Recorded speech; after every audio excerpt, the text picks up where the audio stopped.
Today I am going to teach you a lesson on empowerment and citizen participation. So after I finish my lecture, you shall be able to know the importance of empowerment in a community, learn how to exercise rights, identify the places where your voice and decision counts, and also evaluate the degree to which citizen participation is essential. You will also be able to analyze the value of participation in community. Let me give you an introduction to empowerment. Empowerment refers to increasing the economic, political, social, educational, gender, or spiritual strength of individuals and their communities. Empowerment is the process of obtaining the basic opportunities for marginalized people, either directly by those people or through the help of non marginalized others who share their access and opportunities with the ones who do not have access to them. Empowerment is a construct shared by many disciplines and arenas: community development, psychology, education, economics, studies of social movements and organizations. Recent literature reviews of articles indicating a focus on empowerment across several scholarly and practical disciplines has demonstrated that there is no clear definition of this concept. Zimmerman in 1984 has stated that asserting a single definition of empowerment may make attempts to achieve it formulaic or prescription like, contradicting the very concept of empowerment. However, for health promotion practitioners, making empowerment operational in health promotion context is a crucial issue. Empowerment, in its most general sense, refers to the ability of people to gain understanding and control over their personal, social, and political forces in order to take action to improve their life situations. It is a process by which individuals and communities are enabled to take power and act effectively in gaining greater control, efficacy, and social justice in changing their lives and their environments. Now, central to the empowerment process are actions which both build individual and collective assets and improve the efficiency and fairness of the organizational and institutional context which govern the use of these assets. According to Rappaport, empowerment is a construct that links individual strengths and competencies, natural helping systems, and proactive behaviors to social policy and social change. He has noted that it is easy to define empowerment by its absence, but difficult to define it in action as it takes on different forms in different people and in different contexts. Zuba in 1999 suggested that three components of empowerment definition are basic to any understanding of this concept. Firstly, empowerment is multidimensional, social, and a process. It is multidimensional in that it occurs within sociological, psychological, economic, and other dimensions. Empowerment also occurs at various levels, such as the individual, the group, and the community. Empowerment is a social process since it occurs in relationship to others, and it is a process along the continuum. Other aspects of empowerment may vary according to the specific context and the people involved, but these three remain constant. How empowerment is understood also varies among perspectives and context.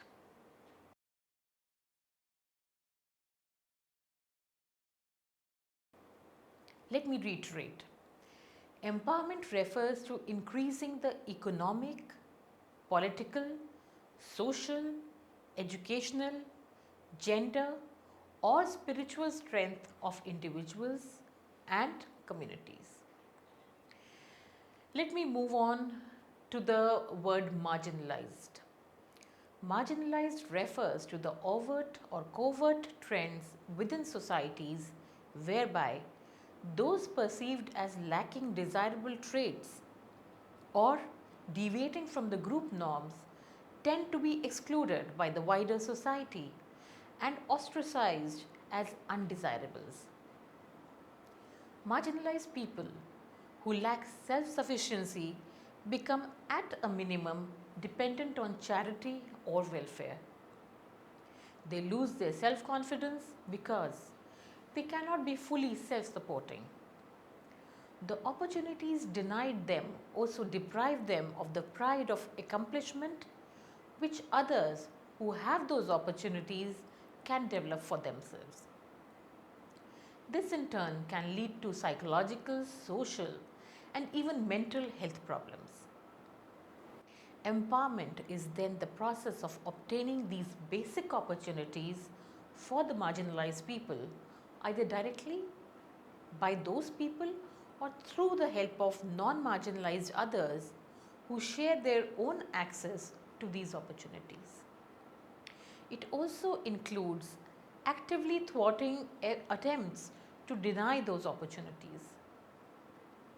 So, empowerment also includes encouraging and developing the skills for self sufficiency with a focus on eliminating the future need for charity or welfare in the individuals of the group. Now, this process can be difficult to start and to implement effectively. One empowerment strategy is to assist marginalized people to create their own non profit organizations using rationale that only the marginalized people themselves can know what their own people need most, and that control of the organization by outsiders can actually help to further entrench marginalization. Charitable organizations led from outside of the community, for example, can kind of disempower the community by entrenching a dependence charity or welfare.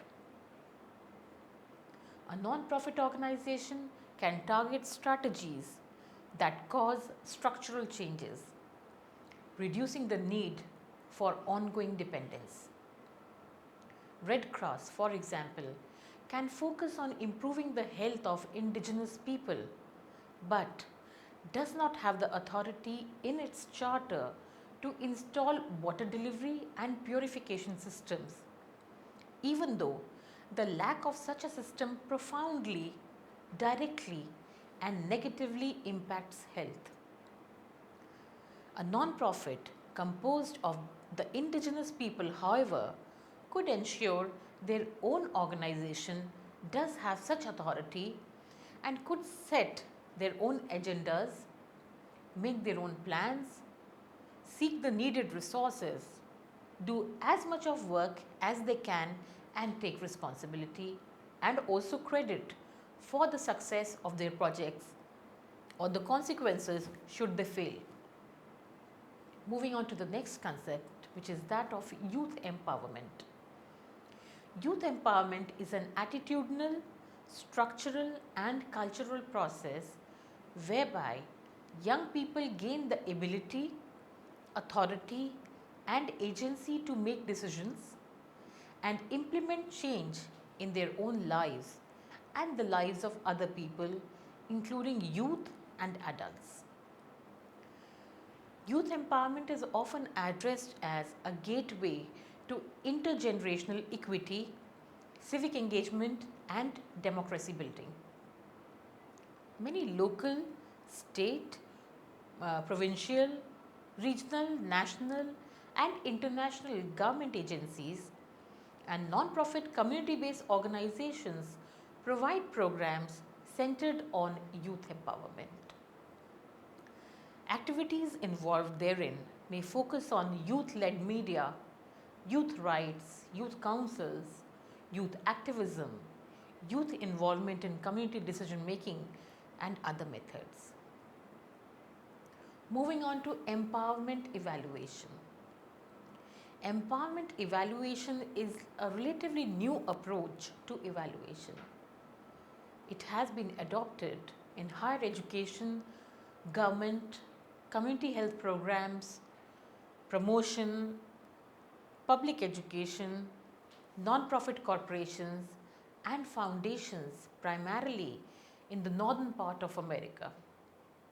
Until now, it is modestly applied in Europe and to the researchers' knowledge not practiced in Estonia. Empowerment evaluation is the process through which participants themselves, in collaboration with health promotional practitioners, work towards improving of quality of their common programs. According to Fetterman in 1996, empowerment evaluation is defined as use of concepts, techniques and findings to foster improvement and self-determination. It is an internal process where participants analyze their own programs, they brainstorm and discuss objectives, strategies, action plans, and results using continuous feedback and systematic approach to attain better quality of their work. Empowerment evaluation shares the same principles with naturalistic evaluation and with the fourth generation evaluation. Empowerment evaluation as a capacity building process grows out from the Friars' liberation pedagogy, which was given in 1970 and is grounded in the tradition of participatory research. It reflects the main values of critical theory, action anthropology, naturalistic evaluation, and feminism. Its aims are to legitimize community members' experiential knowledge, acknowledge the role of values in research, empower community members, democratize research inquiry, and enhance the relevance of evaluation data for communities. According to Rappaport's 1981 principles of empowerment, all people have existing strengths and capabilities as well as the capacity to become more competent. The failure of a person to display competence is not due to deficits within the person, but rather to the failure of the social systems to provide or create opportunities for competencies to be displayed or acquired. Now, furthermore, Rappaport emphasizes that new competencies are best learned through experiences that led people to make self-attributions about their capabilities to influence important life events. Empowerment evaluation is conducted with the community, not on the community. Emphasis is on the community development, its capacities, and empowerment expansion in the community.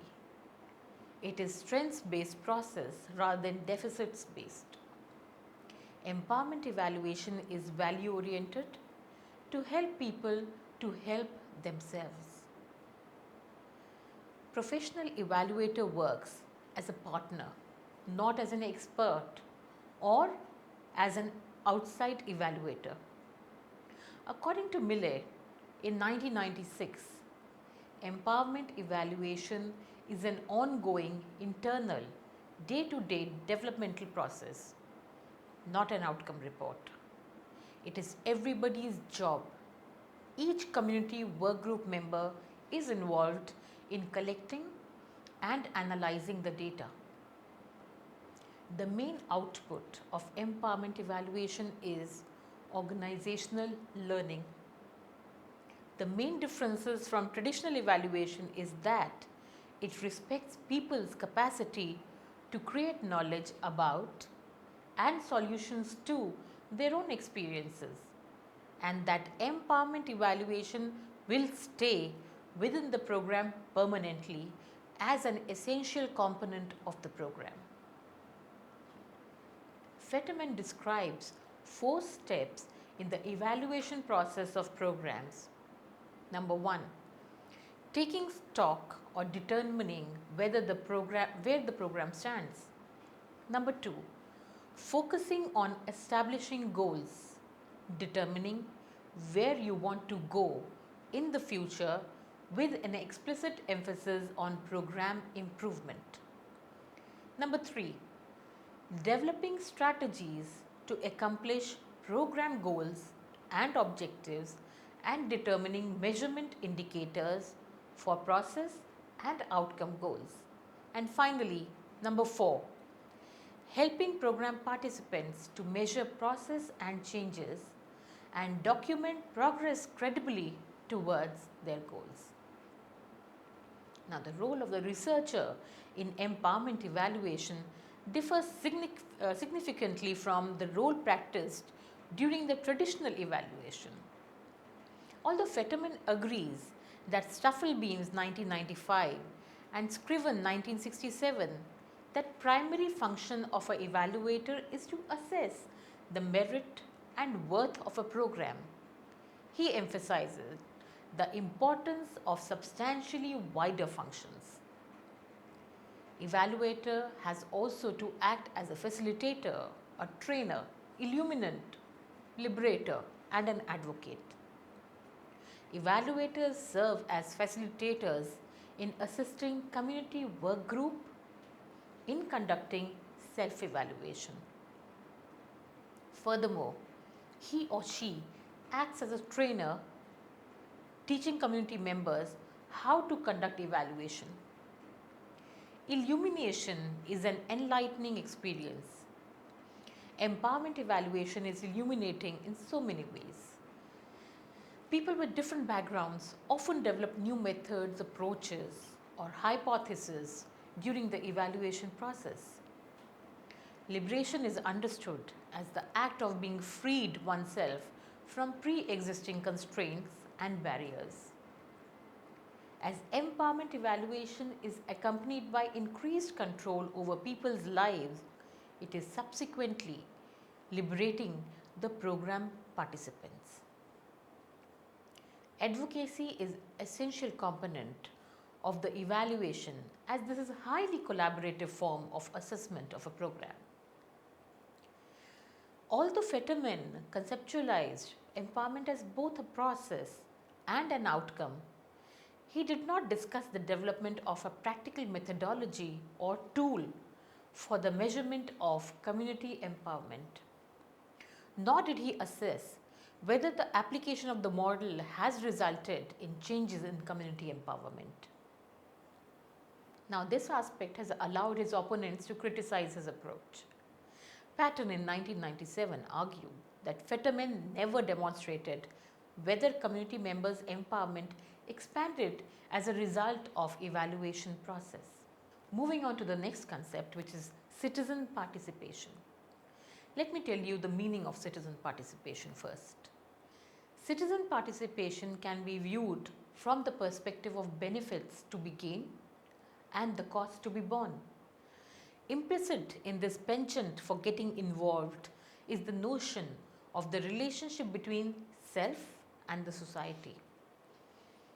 Involvement on volunteer groups is an important science for individuals' definition of self-esteem and self-identity in the American society. Now, volunteer groups function as links between the individuals and larger societal structures. What are the benefits to the average citizen? Bridges in 1974 cites 5 advantages to be gained from active participation in community affairs. Number 1, the citizen can bring about desired changes by expressing one's desire either individually or through a community group. Number 2, the individual learns how to make desired changes. Number 3, the citizen learns to understand and appreciate the individual needs and interests of all community groups. Number 4, the citizen learns how to resolve conflicting interests for the general welfare of the group. Number 5, the individual begins to understand group dynamics as it applies to mixed groups. Heberlein in 1976 notes that public involvement results in better decisions. He argues that community decisions that involve citizens are more likely to be acceptable to the local people. Better community decisions, by definition, should be beneficial to the average citizen.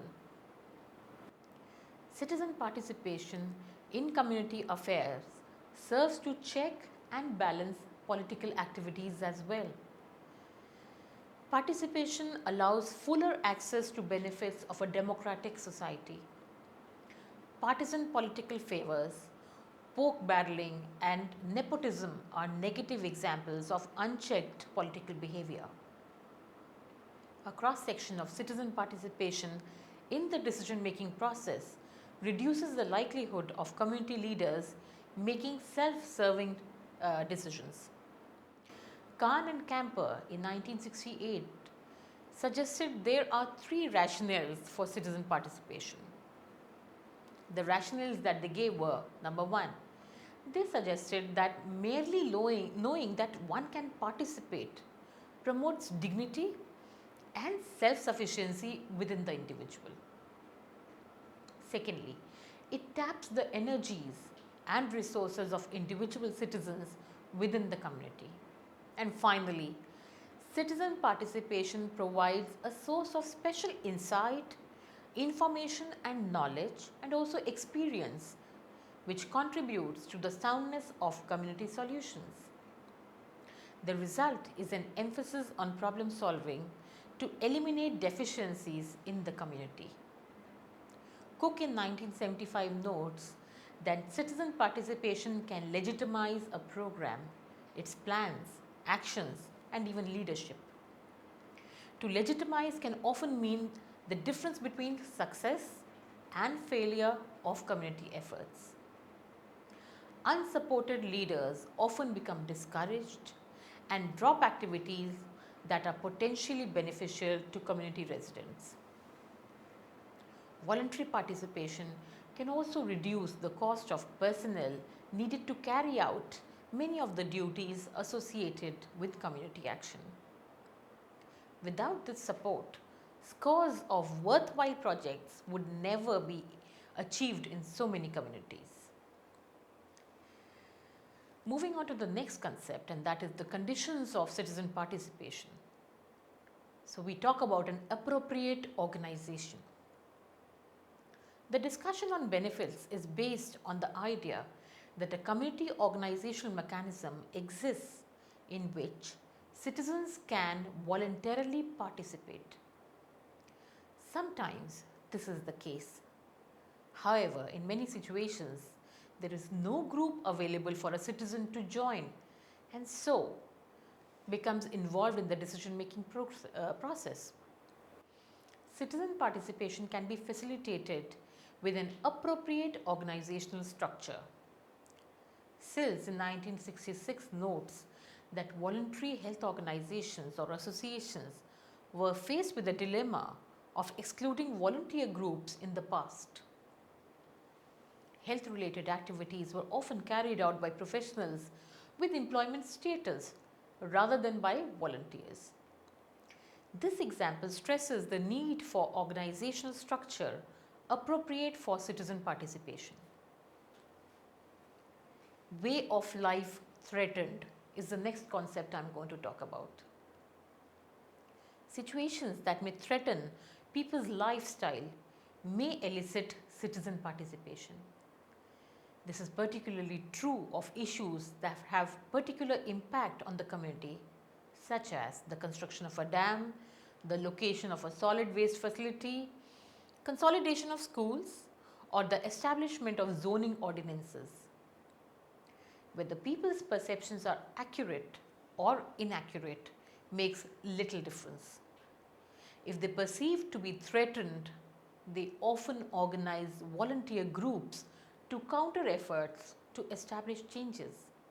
Now, this is citizen participation, and it is often spontaneous and extensive.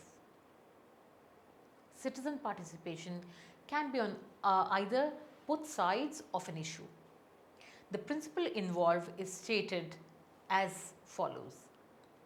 Citizens will voluntarily participate in a community activity when they see some aspect of the way of their life threatened. Moving on to better knowledge. People are reluctant to participate in community activity when they do not have enough information to act responsibly. Issues such as fluoridation of water supplies or the establishment of nuclear power plants requires knowledge that many people do not have. They simply do not know how to act. Thus, they will avoid participation as long as possible or until they have what they believe to be sufficient information. If forced, they will usually act negatively. This participation action may be generalized as follows. Citizens will voluntarily participate in a community activity when they have better knowledge of an issue or a situation. Let me summarize what I have taught you. Number one, empowerment is an essential component of any community. If the members of a community are empowered in various aspects like social, political, spiritual, that would lead to a better development of that community. Number two, citizen participation is very important for a community to be coherent. And finally, people should voice their opinions and demands in the community's decision-making process. This leads to the development of a better community any day.